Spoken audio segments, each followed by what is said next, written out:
Hello students, welcome to the Pariksha junction. हम कर रहे हैं ईवीएस के टॉप मोस्ट 500 क्वेश्चंस की सीरीज़। तो चलिए स्टार्ट करते हैं। क्वेश्चन है, निम्नलिखित पर विचार कीजिए। ए है पौधों को सहारा प्रदान करना, बी है खनिज तथा अन्य आवश्यक पदार्थ उपलब्ध करवाना, सी है खाद्य पदार्थों का संचय करना मतलब स्टोर करना। उपरोक्त में से कौन से कार्य पौधों की जड़ों द्वारा संपन्न किए जाते हैं? ठीक है, ऑप्शन देख लेते हैं। ऑप्शन फर्स्ट है ए और बी, दोनों कथन सही है। ऑप्शन सेकंड है केवल बी कथन सही है। ऑप्शन थर्ड है कि बी और सी कथन सही है। ऑप्शन फोर्थ है यह सभी कथन सही है। तो बताइए क्या होगा इसका आंसर? इसका आंसर होगा ऑप्शन नंबर फोर्थ, यह सभी। देखिए कथन में क्या क्या दिया है। ए में दिया है पौधों को सहारा प्रदान करना, बिल्कुल जड़ों का काम है पौधों को सहारा प्रदान करना, ठीक। बी है खनिज तथा अन्य आवश्यक पदार्थ उपलब्ध कराना, मतलब जड़ों का क्या कार्य होता है? मिट्टी से खनिज, जल तथा अन्य पदार्थों को पौधों के अन्य भागों तक पहुंचाना, ठीक। तो ये भी सही है। सी में क्या दिया है? खाद्य पदार्थों का संचय करना, बिल्कुल सही है। खाद्य पदार्थों को स्टोर करना भी जड़ों का कार्य होता है, ठीक। तो इसका आंसर होगा यह सभी, ऑप्शन नंबर फोर्थ। चलिए अगला क्वेश्चन देख लेते हैं। परपोषी के बारे में निम्नलिखित कथनों पर विचार कीजिए। ए है यह पौधे अपना भोजन स्वयं नहीं बनाते। बी है यह अपने भोजन के लिए अन्य पौधों एवं जंतुओं पर निर्भर रहते हैं। सी है परपोषी को दो भागों में विभक्त किया गया है, मृतजीवी और परजीवी। ऑप्शन देख लेते हैं। उपरोक्त में से कौन सा कथन सही है? फर्स्ट में है ए और बी, दोनों सही है। सेकंड है ए और सी, दोनों सही है। ऑप्शन थर्ड है बी और सी। ऑप्शन फोर्थ है ये सब भी। तो बताइए क्या होगा इसका आंसर? इसका आंसर होगा ऑप्शन नंबर फोर्थ, ये सब भी सही है। तो चलिए इसको थोड़ा समझ लेते हैं, परपोषी क्या होते हैं। देखिए चलिए अगला क्वेश्चन देख लेते हैं। परपोषी के बारे में निम्नलिखित कथनों पर विचार कीजिए। ए यह पौधे अपना भोजन स्वयं नहीं बनाते। बी यह अपने भोजन के लिए अन्य पौधों एवं जंतुओं पर निर्भर रहते हैं। सी परपोषी को दो भागों में विभक्त किया गया है, मृतजीवी और परजीवी। ऑप्शन देख लेते हैं। उपरोक्त में से कौन सा कथन सही है आपको ये बताना है, ठीक है। फर्स्ट ऑप्शन है ए और बी, सेकंड ऑप्शन है ए और सी, थर्ड ऑप्शन है बी और सी, फोर्थ ऑप्शन है ये सभी। तो बताइए क्या होगा इसका आंसर? इसका आंसर होगा ये सभी, ऑप्शन नंबर फोर्थ। तो चलिए इसको थोड़ा समझ लेते हैं। परजीवी क्या होते हैं? देखिए परजीवी, परपोषी, परपोषी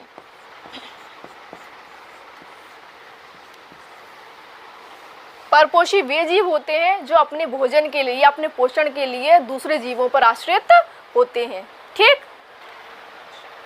परपोषी पौधे भी होते हैं और परपोषी जंतु भी होते हैं, ठीक है। तो पौधे या जंतु, पौधे या जंतु। कुछ पौधे ऐसे भी होते हैं जो अपने पोषण के लिए दूसरे पौधों पर आश्रित होते हैं। कुछ जंतु भी ऐसे होते हैं जो अपने पोषण के लिए दूसरे जंतुओं पर आश्रित होते हैं, ठीक है। तो परपोषी में दोनों आ जाते हैं, पौधे या जंतु। अब परपोषी भी दो प्रकार के होते हैं, मृतजीवी परपोषी, ठीक है। सेकंड है परजीवी परपोषी। इन दोनों को भी समझ लेते हैं, ठीक। मृतजीवी परपोषी क्या होते हैं ये समझ लेते हैं, ठीक। वे जीव जो अपने भोजन के लिए मृत प्राणियों, मृत जीवों या सड़े गले पदार्थों पर आश्रित होते हैं, उन्हें कहते हैं मृतजीवी परपोषी, ठीक। परजीवी क्या होते हैं? वे जीव जो अपने भोजन के लिए अन्य जंतुओं या अन्य पौधों, ठीक है, पर आश्रित होते हैं, उन्हें कहते हैं परजीवी पौधे या परजीवी जंतु कहते हैं, ठीक। अब देखिए मृतजीवी पौधे कौन सा होता है? मशरूम, मशरूम का पौधा मृतजीवी पौधा होता है, मशरूम, ठीक है।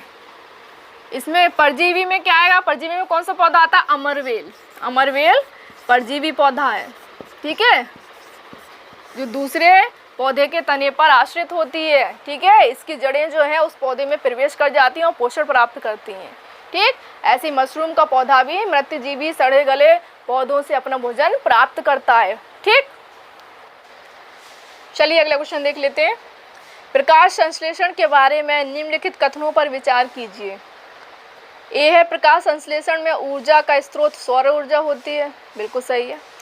बी है, इसमें कार्बोहाइड्रेट का निर्माण होता है, बिल्कुल सही है, कार्बोहाइड्रेट या ग्लूकोज का निर्माण होता है, एक ही बात है। ठीक, सी है, इस प्रक्रिया में ऑक्सीजन एक उत्पाद है, बिल्कुल सही है, ऑक्सीजन बनता है। उपरोक्त में से कौन सा कथन सही है? ऑप्शन फर्स्ट है ए और बी, ऑप्शन सेकंड है ए और सी, ऑप्शन थर्ड है बी और सी, ऑप्शन फोर्थ है ये सब भी। तो बताइए क्या होगा इसका आंसर?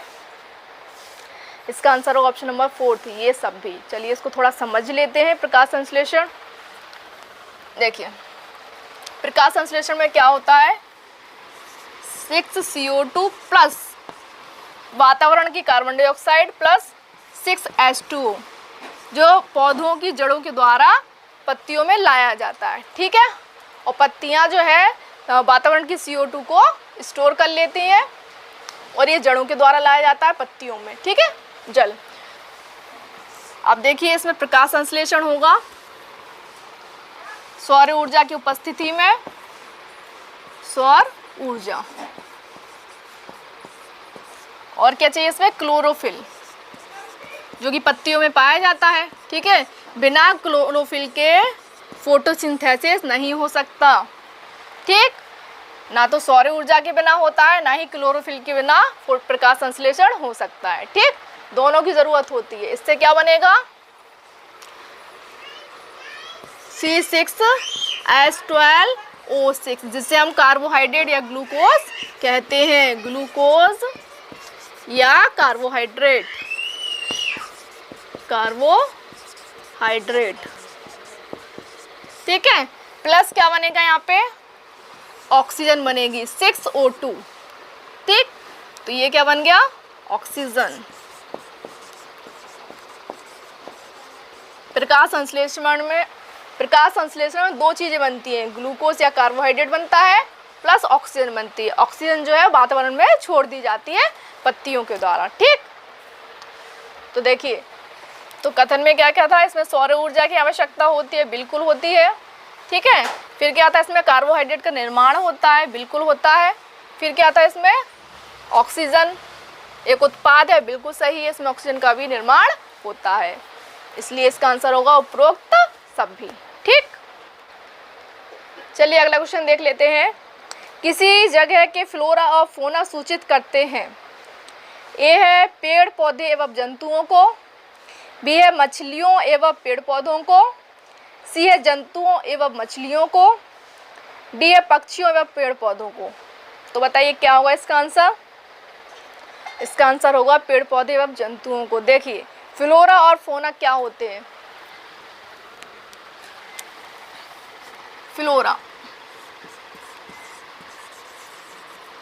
फ्लोरा होता है हिंदी में पादप जगत, पादप जगत। ठीक है, और फौना होता है जंतु जगत, FAUNA फौना। ठीक है, फौना होता है जंतु जगत, जंतु जगत। हिंदी में इनको जंतु जगत और पादप जगत कहते हैं, इंग्लिश में फ्लोरा और फौना कहते हैं। ठीक है, तो अब आपको ऑप्शन क्लियर हो गया होगा। फ्लोरा में क्या आएगा, पेड़ पौधे आएंगे, पादप जगत में पेड़ पौधे। ठीक, और जंतु जगत में क्या आएंगे, जंतु आएंगे, सभी जंतु आएंगे। ठीक है, इसलिए इसका आंसर होगा ऑप्शन नंबर ए, पेड़ पौधे एवं जंतु। फ्लोरा स्टार्टिंग में दिया तो स्टार्टिंग के लिए पेड़ पौधे, और सेकंड नंबर पे दिया फौना तो फौना आएगा जंतु के लिए। ठीक, चलिए अगला क्वेश्चन देख लेते हैं। निम्नलिखित कथनों पर विचार कीजिए। ए है, विषर्पी लताएं किसी ढांचे की सहायता से सीधे खड़ी होती हैं या ऊपर चढ़ती हैं, जिससे यह वृक्ष के तनों के चारों ओर लिपटी हुई पाई जाती है। बी है, आरोही लताएं जमीन के बहुत बड़े भूभाग पर फैली होती हैं। उपरोक्त में कौन सा कथन सही है, आपको ये बताना है। फर्स्ट में है, ऑप्शन फर्स्ट में केवल ए सही है, ऑप्शन सेकंड में केवल बी सही है, ऑप्शन थर्ड में ए और बी दोनों सही हैं। ऑप्शन फोर्थ में है ना तो ए सही है और ना ही बी सही है। तो बताइए क्या होगा इसका आंसर? इसका आंसर होगा ऑप्शन नंबर फोर्थ, ना तो ए सही है और ना ही बी कथन सही है। चलिए इसको थोड़ा समझ लेते हैं। देखिए, लताएं दो प्रकार की होती हैं, विसर्पी लताएं और आरोही लताएं। ठीक है, दो प्रकार की होती हैं, विसर्पी लताएं, ठीक है, और एक आरोही लताएं। विसर्पी लताएं वे लताएं होती हैं जो भूमि पर चारों ओर फैली होती हैं। ठीक है, भूमि पर चारों ओर फैली होती हैं, भूमि पर चारों ओर फैली होती हैं, चारों ओर फैली होती हैं। ठीक है, उदाहरण देख लेते हैं। उदाहरण में देख लीजिए, जैसे कद्दू की बेल, लौकी की बेल, कद्दू, लौकी, खीरे, ठीक है, ये सब इसमें आ जाते हैं। ठीक, आरोही लताएं ये वे लताएं होती हैं जिन्हें किसी ढांचे की सहायता की आवश्यकता होती है, जैसे कोई भी पेड़ पौधा जिसके चारों ओर ये लिपट जाती हैं और ऊपर की ओर वृद्धि करती हैं। ठीक, ढांचे की सहायता, ढांचे की सहायता की आवश्यकता होती है, की आवश्यकता। इसमें भी एग्जाम्पल देख लेते हैं, उदाहरण देख लेते हैं इसमें। जैसे अमरवेल है, मनी प्लांट है, इन्हें ढांचे की आवश्यकता होती है। अमरवेल है, मनी प्लांट है, मटर की बेल है, मनी प्लांट, ठीक है, मटर की बेल है,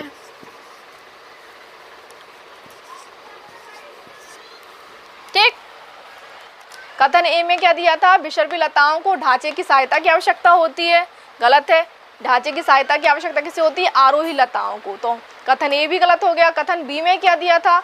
आरोही लताओं को भूमि के चारों ओर फैली हुई पाई जाती हैं, तो ये भी गलत हो गया। ठीक है, भूमि के चारों ओर फैली हुई कौन सी लताएं पाई जाती हैं? विसर्पी लताएं, इसलिए दोनों ही कथन गलत हैं। ठीक, चलिए अगला क्वेश्चन देख लेते हैं। लताओं के बारे में निम्नलिखित कथनों पर विचार कीजिए। ए है, यह अत्यंत कमजोर पौधे होते हैं, बिल्कुल सही है, लताएं कमजोर होती हैं। बी है, इनको स्थिर रहने के लिए सहायता की आवश्यकता होती है, बिल्कुल होती है। सी है, लताएं दो प्रकार की होती हैं, विसर्पी लताएं और आरोही लताएं, बिल्कुल सही है। उपरोक्त में से कौन सा कथन सही है? तो आप समझ गए होंगे क्या होगा इसका आंसर। ऑप्शन देख लेते हैं। ऑप्शन फर्स्ट में ए और बी, ऑप्शन सेकंड में ए और सी, ऑप्शन थर्ड में ए बी सी और ऑप्शन फोर्थ में बी और सी। तो इसका आंसर क्या होगा? Option number third, A B C, तीनों ही कथन सही हैं। ठीक, चलिए अगला क्वेश्चन देख लेते हैं। निम्न में से कौन सा कथन सही है? ए है, जिन पौधों में मूसला जड़ होती है उनकी पत्तियों में जाली का सिरा विन्यास पाया जाता है। बी है, जिन पौधों में मूसला जड़ होती है उनकी पत्तियों में समानांतर सिरा विन्यास पाया जाता है। सी है, जिन पौधों में झकड़ा जड़ होती है उनकी पत्तियों में जाली का सिरा विन्यास पाया जाता है। डी है, उपरोक्त सभी। तो आपको बताना है कौन सा कथन सही है। तो बताइए क्या होगा इसका आंसर। इसका आंसर होगा ऑप्शन नंबर ए, जिन पौधों में मूसला जड़ होती है उनकी पत्तियों में जाली का सिरा विन्यास पाया जाता है। तो चलिए इसको थोड़ा समझ लेते हैं। देखिए, पहले मूसला जड़ देख लेते हैं और झकड़ा जड़ देख लेते हैं। मूसला जड़ में मुख्य जड़ जो है वो मोटी होती है, मुख्य जड़ या प्राथमिक जड़, ठीक है, ये हो गई जड़ मान लीजिए। ठीक है, यहाँ से जो और जड़ें निकलती हैं, ये जड़ें, इनको कहते हैं द्वितीयक जड़ या सेकेंडरी जड़। इनमें से जो और जड़ें निकलती हैं इनको कहते हैं टर्सरी जड़। ठीक है, तृतीयक जड़ है ये। तो ये तो हो गई मूसला जड़ जिसमें मुख्य जड़ पाई जाती है। ठीक है, जब प्राथमिक जड़ पाई जाती है जो मोटी होती है। झकड़ा जड़ कैसी होती है ये देख लेते हैं। झकड़ा जड़ इस तरीके से होती है, झकड़ा, इसमें मुख्य जड़ नहीं होती है, या स्टार्टिंग में तो होती है मुख्य जड़, बाद में वह समाप्त हो जाती है। ठीक है, ये मान लीजिए घास है, ये इस तरीके से, ये घास, घास किस में आती है? घास में झकड़ा जड़ पाई जाती है। ठीक है, तो ये है प्राथमिक जड़, प्राथमिक जड़। ठीक है, ये जो थी द्वितीयक जड़, और जो जड़ निकली थी ये वाली, ये है तृतीयक जड़, टर्सरी जड़। इसमें झकड़ा जड़ है, ये झकड़ा जड़, इसे झकड़ा जड़ कहते हैं। और ये जो है आपकी, ये है मूसला जड़, मूसला जड़। ठीक, ये झकड़ा जड़ है, ये मूसला जड़ है।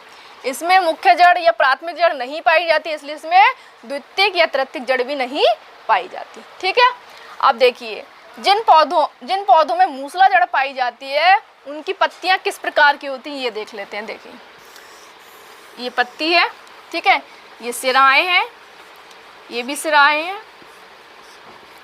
ठीक है, सिराओं में एक जाल टाइप की रचनाएं पाई जाती हैं, जाल के समान रचनाएं पाई जाती हैं।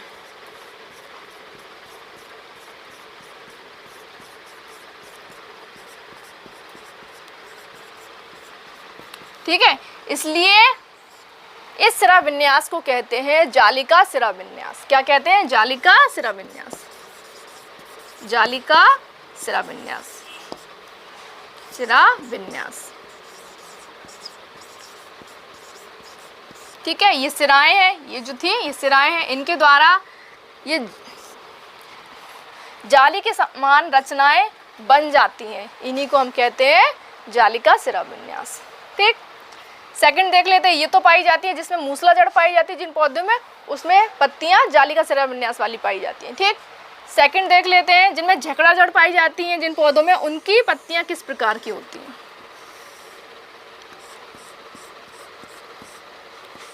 ये ठीक है, जैसे आपने केले का पत्ता देखा होगा, उसमें इस प्रकार का सिरा विन्यास पाया जाता है। ठीक है, तो इस विन्यास को क्या कहेंगे? समानांतर सिरा विन्यास, समानांतर, समानांतर सिरा विन्यास।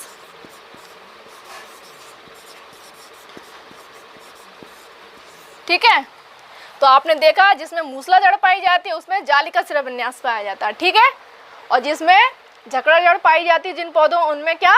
समानांतर सिरा विन्यास पाया जाता है। इसलिए ऑप्शन नंबर ए सही है, बाकी दो ऑप्शन जो है बी और सी वो दोनों गलत हैं। चलिए अगला क्वेश्चन देख लेते हैं। पंखुड़ियों के अंदर फूल के बीच में कुछ पतली पाउडर जैसी रचनाएं दिखाई देती हैं, जिन्हें क्या कहते हैं? ऑप्शन ए है वर्तिकाग्र, ऑप्शन बी है परागकोश, ऑप्शन सी है पराग, ऑप्शन डी है मूलांकुर। तो बताइए क्या होगा इसका आंसर? इसका आंसर होगा ऑप्शन नंबर सी, पराग कहते हैं उन्हें। ठीक है, परागकोश में परागकण या पराग पाए जाते हैं। ठीक है, चलिए अगला क्वेश्चन देख लेते हैं। निम्नलिखित में से कौन सी विशेषता बरगद के पेड़ की जड़ों की नहीं है, बतानी है। ठीक, ये है जड़ें शाखाओं से नीचे लटकती हैं। बिल्कुल, बरगद के पेड़ से जो शाखाओं से जो जड़ें निकलती हैं वो नीचे लटकती रहती हैं। बी है, इसमें जमीन के भीतर जड़ें होती हैं। बिल्कुल, ये जो जड़ें निकलती हैं शाखाओं से, ये जमीन के भीतर प्रवेश कर जाती हैं। ठीक, सी है, जड़ें भोजन का भंडारण करती हैं। ये ऑप्शन गलत है, ये वाली जो जड़ें शाखाओं से निकलती है भोजन का भंडारण नहीं करती हैं। ठीक, ऑप्शन डी है, बड़े खंभों की तरह पेड़ को सहायता प्रदान करती है। ये ऑप्शन भी सही है, खंभों की तरह खड़ी रहती है ना, सहायता प्रदान करती हैं उसे।